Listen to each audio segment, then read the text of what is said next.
शिवसेनेचे नेते रामदास कदमांनी राज ठाकरे यांना डिवचलेला आहे। बेस्ट निवडणुकीमध्ये भोपळा आल्यामुळे राज ठाकरे यांना विकास आराखडा आठवला। महापालिकेतल्या पराभवाच्या भीतीनेच देवेंद्र फडणवीसांची राज ठाकरे यांनी भेट घेतल्याचा दावा रामदास कदमांनी केलेला आहे।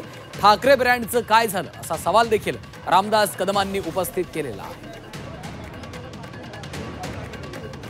राज ठाकरे यांनी वर्षा निवासस्थानी घेतलेल्या मुख्यमंत्री देवेंद्र फडणवीसांच्या भेटीवरून रामदास कदमांनी त्यांना डिवचलंय। बेस्ट पतपेढीतल्या पराभव आणि महापालिका निवडणुकीमधील पराभवाच्या भीतीने ही भेट झाल्याचा दावा रामदास कदमांनी केलेला आहे।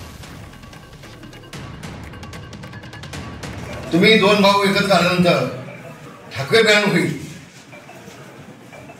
आणि मग महाराष्ट्र सत्ता तुम्ही तुमच्या हातात आणणार अशा अनाभागा झाल्या होत्या। त्याचं काय झालं ते लोकांना कळलं पाहिजे। महाराष्ट्राला बेस्टच्या निवडणुकीमध्ये भोपळा का आला ते महाराष्ट्राला कळलं पाहिजे। आणि काल भोपळा आला आणि राजसाहेब तुम्ही आज लगेच मुख्यमंत्र्यांना भेटताय आराखडा घेऊन।